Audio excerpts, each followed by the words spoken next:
For the throne of God above, I have a strong and perfect plea, a great high priest whose name is love, whoever lives and pleads for me. My name is graven on his hands, my name is written. Todos acharam? Carta de 1 Pedro, capítulo 2, versículo 11 e o 12 diz assim: Amados, exorto-vos como a peregrinos e estrangeiros, a vos absterdes dos desejos carnais que combatem contra a alma.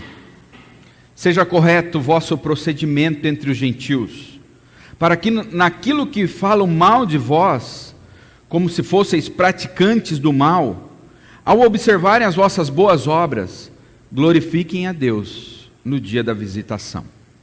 Amém? Vivemos um período de desconfiança generalizada.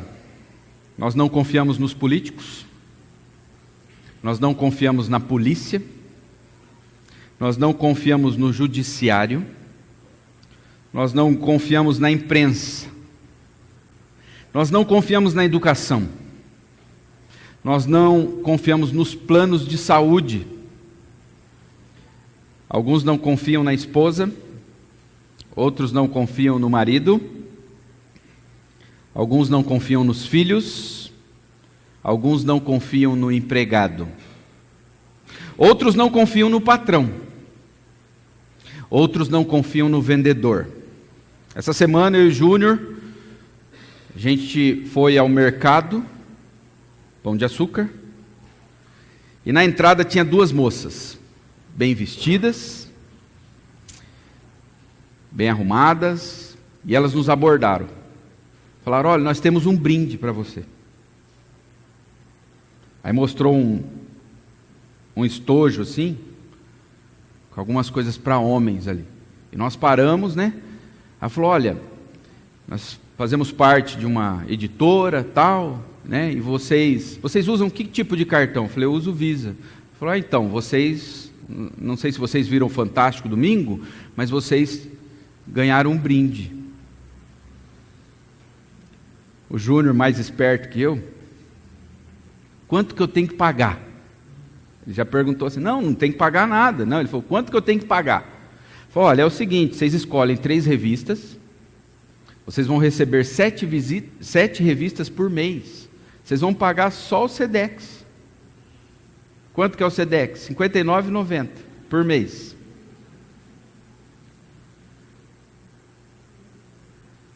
A sensação é terrível. A pessoa chega falando para você que você ganhou algo. Qual que é o primeiro sentimento que vem? Tem sacanagem, tem coisa errada. Não existe nada de graça, não é assim? E isso, eu comecei a pensar, e eu vi que esse sentimento está em nossos corações, na sociedade brasileira, já há algum tempo. E em todas as áreas, a gente vai fechar um negócio, dá aquela sensação: será que eu não estou sendo enganado? Aqueles contratos com aquelas letrinhas minúsculas, é uma sensação horrível. Parece que não existem pessoas honestas. Padre Antônio Vieira, no século 17, olha o que ele disse, século 17, a maior miséria da vida humana, outros dirão outra, eu digo que é não haver neste mundo de quem fiar. Este padre no século 17 ele disse: olha, a maior miséria é não ter em quem confiar. A maior miséria humana é não ter em quem ser fiador desta pessoa. Isso no século 17. Se ele estivesse hoje, então, imagina. Mas é uma sensação terrível. A gente olha para a política, a gente olha para todas as áreas da sociedade, e a sensação que a gente tem é de desconfiança. E o pior é que isso está acontecendo no meio evangélico. Não sei se vocês sabem, no Senado, lá no Congresso, existe a bancada evangélica. E eu fui pesquisar alguns dados sobre a bancada evangélica. Existe um site que chama Transparência Brasil. Lá diz o seguinte: da bancada evangélica, quase todos os deputados que compõem a bancada estão respondendo a algum processo judicial.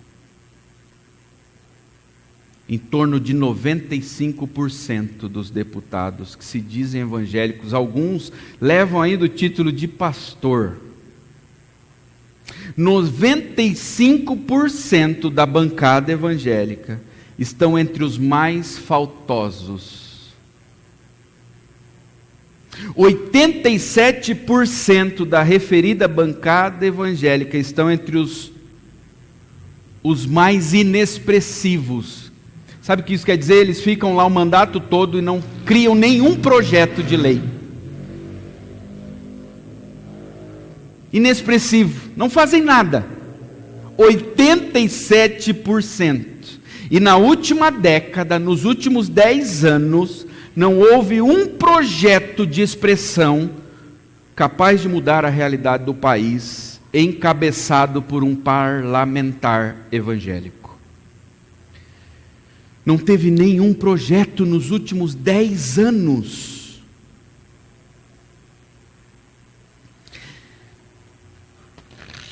Charlie Brown Jr., ele escreveu uma música, ele diz o seguinte: na vida tudo se baseia na confiança. Estamos aí, na luta, sem perder a esperança. Você corre comigo porque sabe quem eu sou, mais um sobrevivente que o sistema lesou.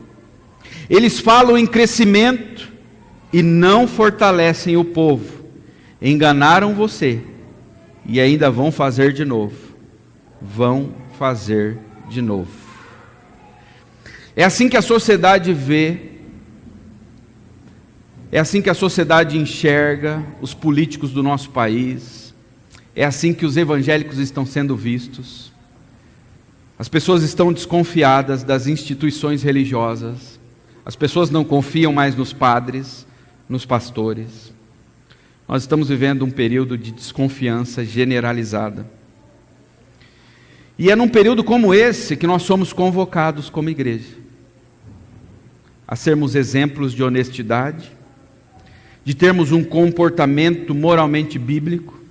É num momento como esse de depravação, de falência moral e ética, que nós, a igreja, nós somos convocados a sermos luz em meio às trevas, a sermos sal da terra. E a carta de Pedro, como o Júnior disse na semana passada, é um manual de como nós devemos viver. A carta do apóstolo Pedro, ela vai nos dizer como deve ser o estilo de vida do crente. Então, em primeiro lugar, Pedro ele nos faz um apelo para que vivamos como peregrinos e estrangeiros. Versículo 11, a parte A diz: amados, exorto-vos. Essa palavra exorto-vos é: eu me coloco ao lado de vocês, para falar com vocês, de perto com vocês, para que vocês sejam como peregrinos e estrangeiros. O que Pedro queria dizer com tudo isso? Com essas duas palavras, peregrinos e estrangeiros. Peregrino é uma classe de habitantes sem plenos direitos de cidadania.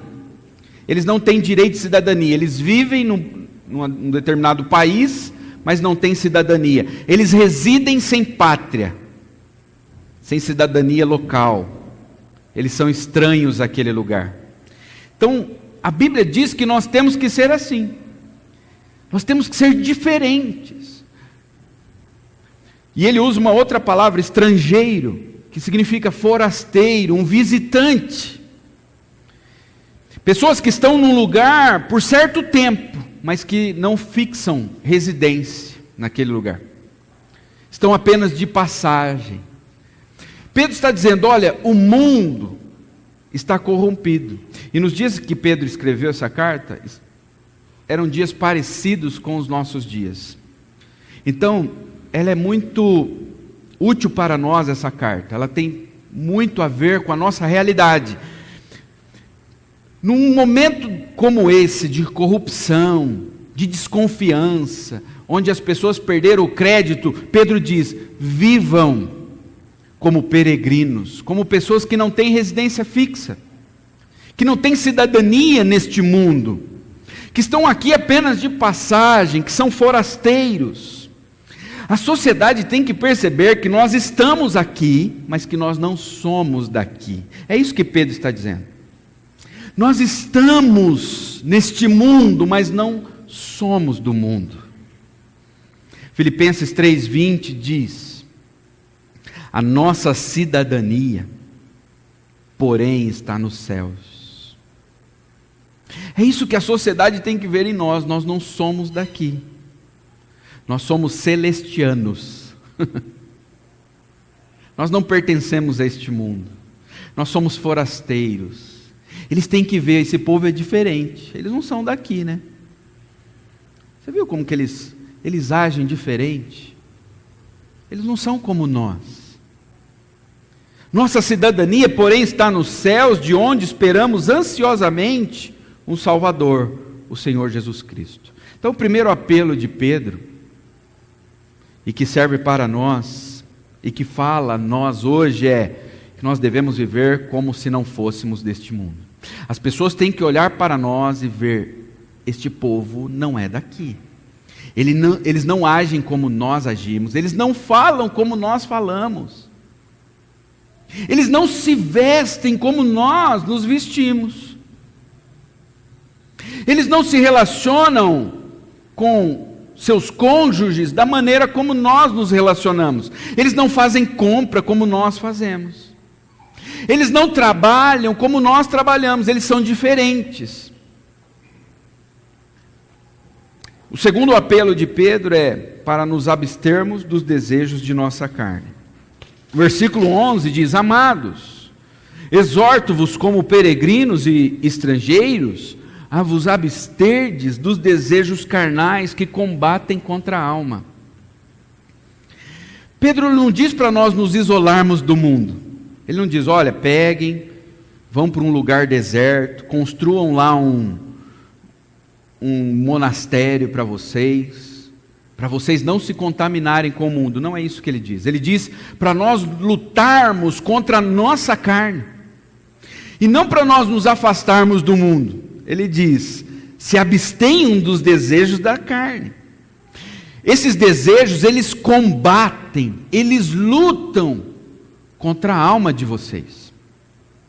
O que significa nos abstermos dos desejos carnais?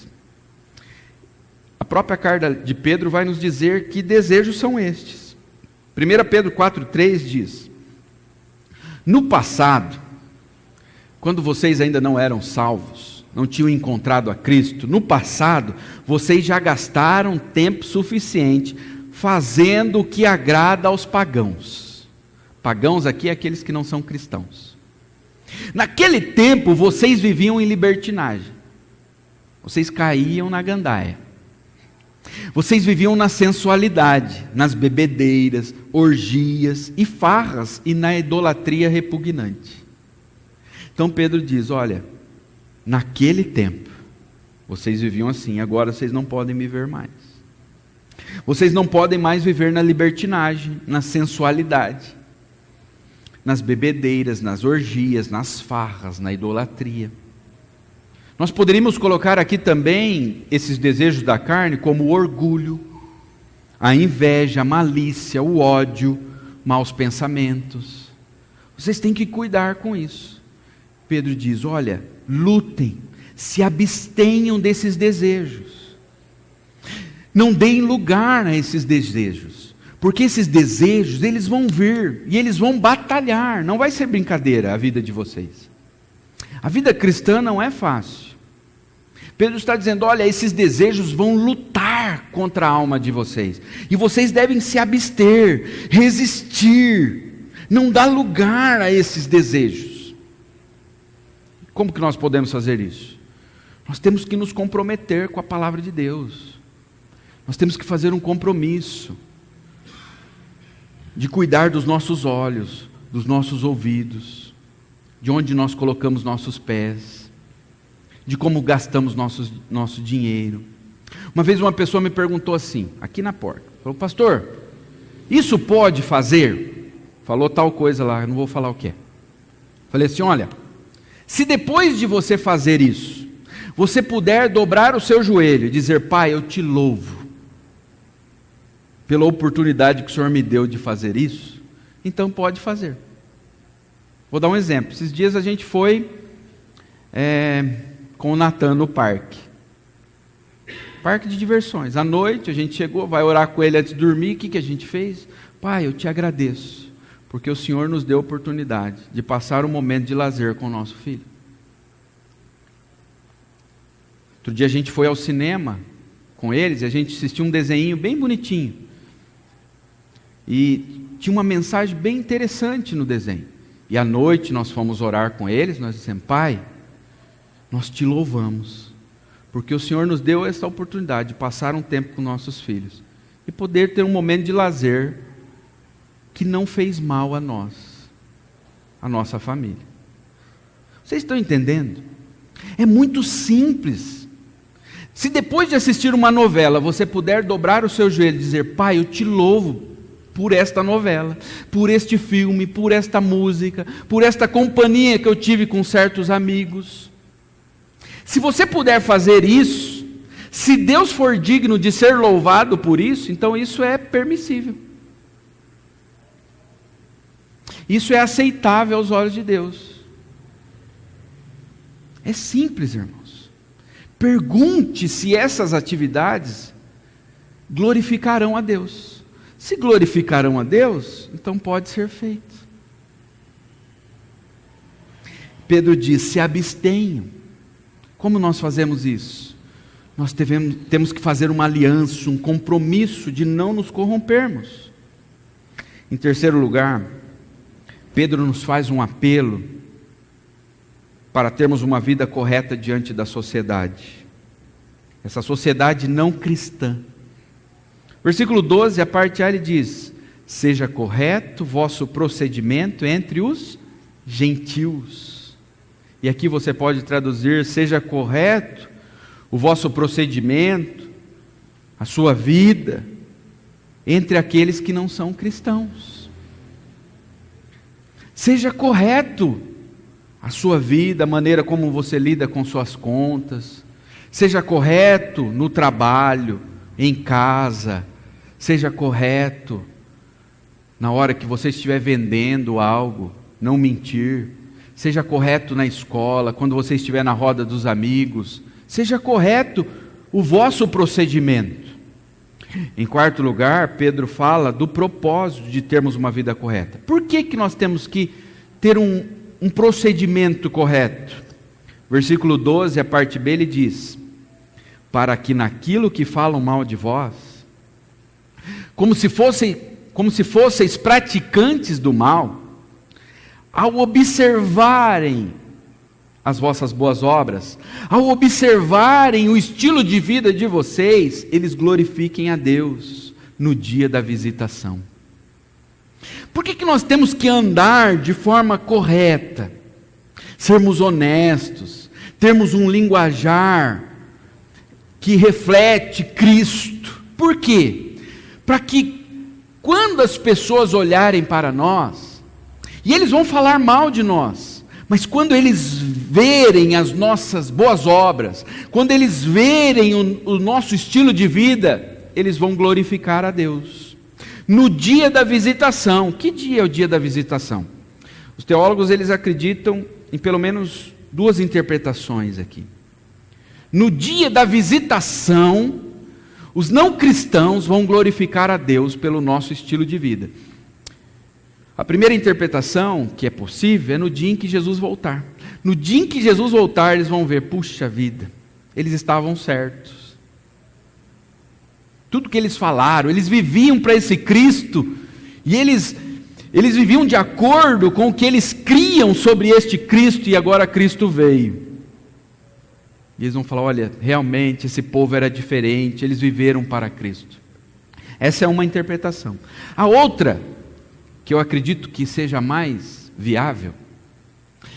O dia da visitação é o dia em que eles forem alcançados por Cristo. Você imagina que você tem alguns amigos que não são cristãos, e eles falam mal de vocês, porque vocês são caretas, porque vocês não enchem a cara, vocês não falam palavrão, vocês não gostam de piadas imorais. Então eles falam mal. Só que no dia em que eles forem visitados, como nós também fomos um dia, pela presença de Cristo, eles vão glorificar. Puxa vida, eu falava mal do Walker, mas olha, rapaz, ele era crente de verdade, eu que não sabia o que estava falando. Eu falava mal do Carlos no trabalho lá, mas esse menino era crente, rapaz. No dia em que eles forem visitados por Cristo, eles vão glorificar a Deus pela nossa vida. Por que nós temos que andar corretamente? Para que o nosso Pai seja elogiado. Mateus 5,16 diz: assim brilha a luz de vocês diante dos homens, para que vejam suas boas obras e glorifiquem a quem? Vocês? Parabéns, hein? Vocês são crentes de verdade. Não, para que eles glorifiquem o Pai de vocês. Quem é pai sabe conhece bem a realidade desse texto. Quando a professora chega e fala: olha, seu filho é uma benção. Nossa, como ele é inteligente, como ele é bonito, é a tua cara, né? A gente estufa o peito, parece aqueles galos, né? A gente fica todo feliz, fala: olha, rapaz, por que, gente? Está elogiando o nosso filho, está vendo algumas qualidades do nosso filho, mas nós estamos sendo elogiados. Nossa, como ele é bem comportado, como ele se comporta direitinho, olha como ele come certinho, a gente fica todo. E Deus é a mesma coisa, gente. Quando as pessoas olham para nós e conseguem ver em nós qualidades que refletem a glória de Cristo, Deus fica todo feliz. Ele fala: ó, é meu filho, está vendo? É meu filho. Mas quando alguém fala mal de um filho nosso, a gente fica vermelho, fica com vergonha. Chega na escola: ó, seu filho bateu no menino, mordeu. Vocês já tiveram essa experiência? Quem é pai? Ou então, teu filho pegou um lápis do menino e levou embora. Gente, é uma tristeza. Quando as pessoas olham para nós e falam mal de nós, mas falam com propriedade, porque tem sentido o que eles estão falando. Nossa, o cara se diz evangélico, mas é um mau funcionário, chega atrasado. O cara se diz evangélico, mas está aqui o cheque sem fundo que ele me deu, rapaz. O cara se diz evangélico, mas mente, fala palavrão. Imagina como Deus fica, gente. É o nome dele que está em jogo. É o nome do Pai. Vocês se lembram quando o filho de um jogador famoso foi preso? Que vergonha. Um monte de gente é preso todos os dias. Mas quando o Edinho, né? Foi preso por tráfico. Ah, gente, é o filho de quem? Do Pelé. Foi notícia no mundo inteiro. Imagine o Pelé, gente. Que vergonha quando nós fazemos coisas que mancham a imagem de Deus, do nosso Pai. Ele se entristece. Por isso que a Bíblia diz: não entristeçam o Espírito Santo. Vocês foram selados pelo Espírito Santo para o dia da redenção. Não entristeçam o Espírito Santo. Que o procedimento de vocês seja correto entre os gentios. Tito 2, versículo 9 e 10 diz: que os escravos obedeçam aos seus donos e os agradem em tudo, que não sejam respondões. Escravos aqui você pode trocar por funcionário, empregado, tá? Que que os empregados obedeçam aos seus donos, aos seus patrões, e os agradem em tudo, que não sejam respondões, nem roubem os seus patrões. Pelo contrário, que eles mostrem que são sempre bons e fiéis em tudo que fazem. Desse modo, por causa das coisas que eles fizerem, todos falarão bem da doutrina a respeito de Deus e nosso Salvador. Todos vão falar bem daquilo que nós cremos, se nós formos fiéis. Se formos fiéis aos nossos empregadores, se formos honestos, as pessoas vão falar bem. Uma outra versão desse mesmo texto diz assim: exorto aos servos que sejam submissos aos seus senhores em tudo, agradando-os sem reclamar. Gente, a pior coisa é ter um funcionário reclamão. Não furtem, em vez disso devem demonstrar perfeita lealdade, para que em tudo mostrem o quê? A beleza da doutrina de Deus. Uma outra tradução vai dizer: o nosso estilo de vida vai ser um adorno, vai embelezar a nossa doutrina, a doutrina de Deus. Por que nós temos que ter um procedimento correto? Para que a doutrina seja vista com beleza. Puxa, que padrão ético que esse povo crente tem, gente. Que padrão moral que esse povo tem. Que lindo que é o estilo de vida deles. Olha como eles tratam bem suas esposas, seus filhos, como eles são bons funcionários, bons pagadores. Olha ali o linguajar, olha como eles se vestem, gente. Sem pudor, sem sensualidade. Contrário, com pudor. Com pudor. Vocês estão acordados. 1 Pedro 3,16 diz: contudo, façam isso com mansidão e respeito, conservando boa consciência, de forma que os que falam maldosamente contra o bom procedimento de vocês, porque estão em Cristo, fiquem envergonhados de suas calúnias. Pedro diz: olha, tenham um estilo de vida que quando as pessoas falarem de vocês, eles fiquem envergonhados. Eles sintam vergonhas de terem caluniado vocês. No outro texto, Pedro 1:4 diz: agora os pagãos ficam admirados. Primeiro ele diz, fiquem envergonhados. E agora ele diz que eles fiquem admirados quando vocês não se juntam com eles nessa vida louca e imoral, e por isso os insultam. Eles ficam admirados porque vocês não vivem como eles, nessa vida louca e imoral. Agora, qual deve ser a nossa motivação para fazer tudo isso? Para ter esse estilo de vida? Qual deve ser a tua motivação para viver assim? Para ter uma vida correta diante da sociedade? Algumas pessoas procuram viver uma vida correta, mas como se fosse um seguro contra incêndio. Sabe, porque eu ando direitinho porque eu não quero ir para o inferno. É um seguro contra incêndio. Eu procuro andar na linha aí porque, olha rapaz, o inferno é quente, o diabo e seus anjos vão estar lá, a coisa não vai ser moleza. Então eu procuro andar com a minha vida reta porque eu não quero ir para o inferno. Então é por medo.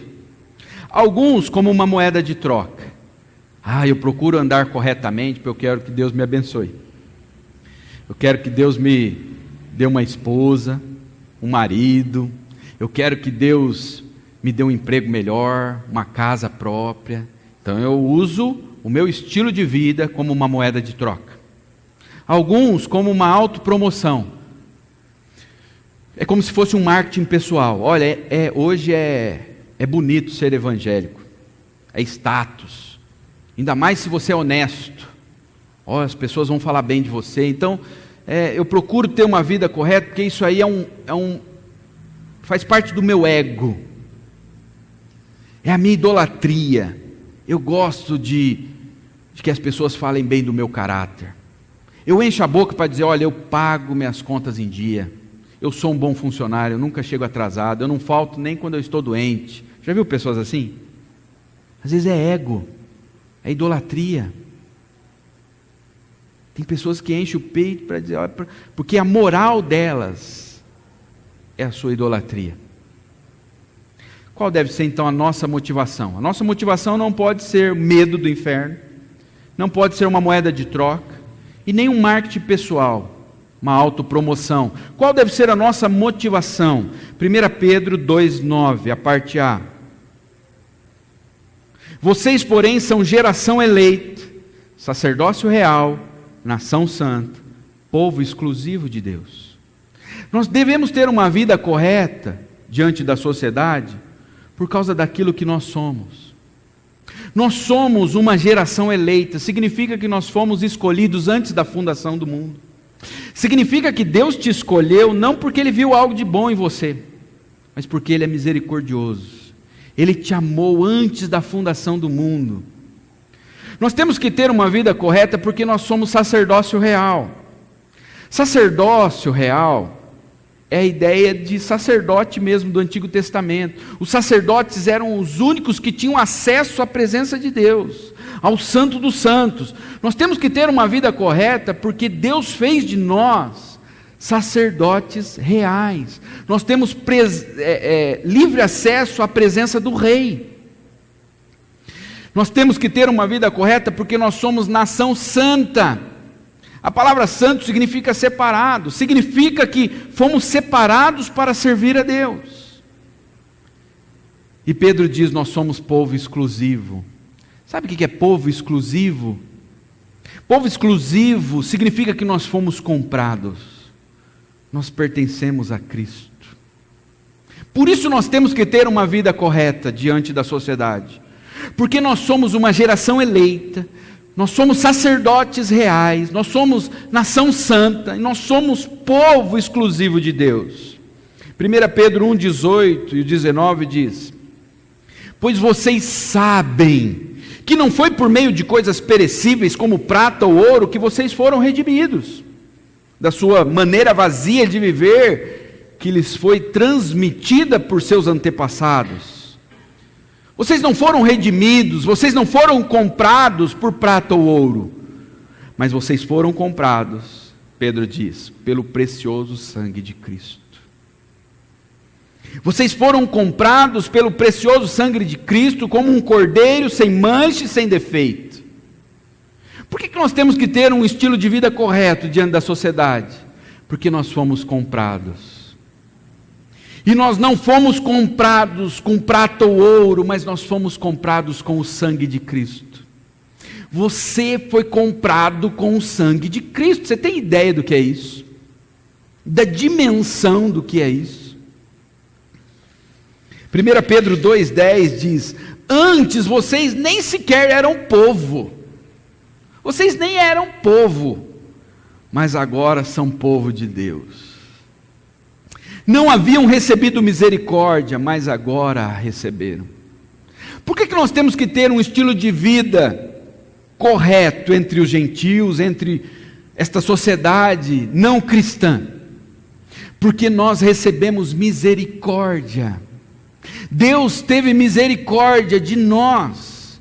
Por isso agora nós temos que responder ao que Deus fez conosco, através do nosso estilo de vida, glorificando a Deus. O que significa Deus agir com misericórdia? O que significa Deus ter usado de misericórdia para com você? Significa que você foi salvo da ira de Deus. Deus teve misericórdia de você e te salvou da ira dele. Quando Jesus estava no Getsêmani, diz que ele ficou angustiado. Um outro evangelista diz que ele ficou perturbado, agoniado. Um outro evangelista, Lucas, vai dizer que Jesus chegou ao ponto de suar gotas de sangue. Tamanha era a pressão, o estresse que ele estava vivendo naquele momento. Ele estava no Getsêmani e algumas horas depois ele seria crucificado. E ele está de joelhos ali. E ele faz uma oração interessante. Vocês devem se lembrar. Ele diz: Pai, se possível, afasta de mim este cálice. Eu já vi gente dizendo assim: ó, Jesus estava com medo da cruz, dos pregos, dos chicotes, da surra que ele ia levar. Não. Toda vez que a palavra cálice aparece no Antigo Testamento, é uma referência à ira de Deus. Jesus sabia que ele iria enfrentar a ira de Deus. Por quê? Porque ele era o nosso substituto. Era para nós enfrentarmos a ira de Deus, e Jesus falou: eu vou no lugar de vocês. O que significa Deus agir com misericórdia? Significa que Ele nos salvou da sua ira. E como Ele fez isso? Ele colocou o seu Filho em nosso lugar. E Jesus orou: Pai, se possível, tem um jeito de salvar esse povo, sem que eu tenha que tomar do cálice da ira? Se tem, afasta de mim.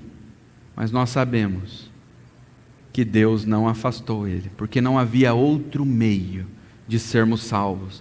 E Cristo tomou todo o cálice da ira de Deus, que era para eu tomar e que era para você tomar. Hoje nós vamos participar da ceia. Nós podemos tomar deste cálice aqui, porque Cristo tomou o cálice da ira. Isso é misericórdia. Deus teve misericórdia de nós. E por causa da sua misericórdia, nós devemos viver agora de maneira correta entre esta sociedade. O que significa Deus ter misericórdia de nós? Nós fomos adotados. Nós éramos órfãos de pais, mas Deus nos adotou. Nós fomos reconciliados, nós fomos comprados, nós fomos regenerados, nós fomos batizados no Espírito Santo. Significa que nós fomos mergulhados no Espírito Santo. Deus teve misericórdia de nós.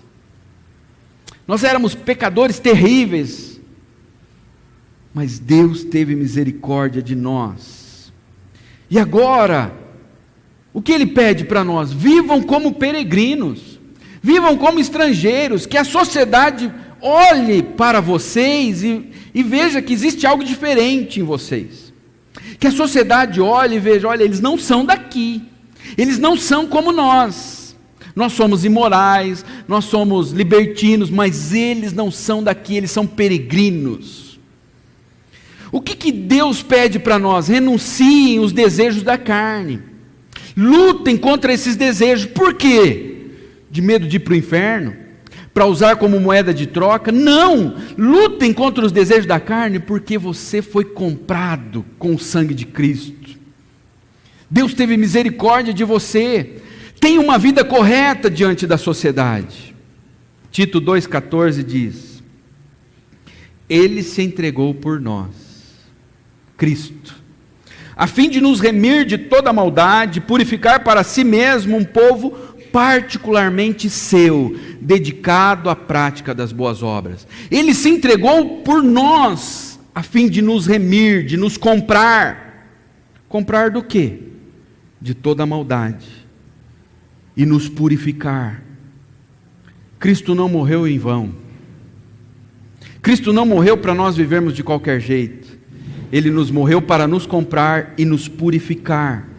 Para si mesmo, um povo particularmente seu, dedicado à prática das boas obras, dedicado a sermos honestos, a termos um linguajar que glorifica a Deus. Irmãos, há uma diferença entre união com Cristo e comunhão com Cristo. Muitas pessoas estão salvas, foram salvas pela graça de Deus, foram unidas com Cristo, mas não tem comunhão com Cristo.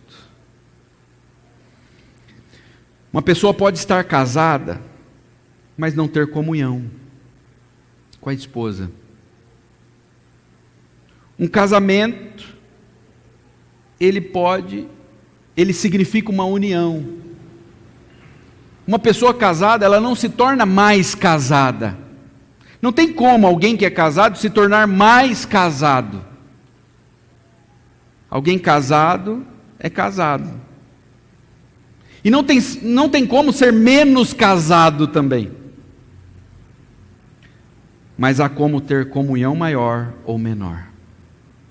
Algumas pessoas foram unidas a Cristo, professaram a fé em Cristo, mas têm uma comunhão pequena. Talvez não andam de acordo com a palavra de Deus, entristecem o Espírito Santo. Aí eu penso naquele texto de Davi, quando ele diz assim: Senhor, no Salmo 51 ele vai dizer: torna a dar-me a alegria da salvação. Nós sabemos que nós estamos seguros em Cristo. A Bíblia diz que ninguém pode nos arrebatar das mãos de Cristo. Nós somos ovelhas. Ninguém pode tirar estas ovelhas das mãos de Cristo. Mas é possível perder a alegria da salvação. É possível nós nos acostumarmos com o pecado e nos tornarmos insensíveis à mensagem do Evangelho. Sexta-feira eu estive pregando em uma igreja em Agudos. E eu preguei o Evangelho lá. Sexta agora. Uma igreja pentecostal. Uma mensagem muito simples. Algo que eu uso, irmãos, na classe de batismo. Efésios 2. Carro-chefe da nossa igreja. Já preguei um monte de vezes. Os irmãos explodiram o lugar. Nunca vi um negócio daquele. Eu não conseguia pregar. Tinha irmão que ficava em pé no banco, chorando, falava: glória a Deus. O pastor, eu fui entregar o microfone para ele, ele não conseguia pegar o microfone, ele só chorava. Aí ele me abraçou, ele falou: pastor, deu vontade de aceitar Jesus de novo hoje. As irmãs velhinhas, elas vieram e me abraçaram, falaram: pastor, eu voltei no dia em que eu me converti hoje. Que coisa gloriosa. Eu falei: irmã, eu só preguei o Evangelho. Eu falei da salvação em Cristo. E parecia que aquelas pessoas estavam ouvindo pela primeira vez o Evangelho. Precisa ver que alegria. Irmãos, nós não podemos nos acostumar com o pecado e nos tornarmos insensíveis à mensagem do Evangelho.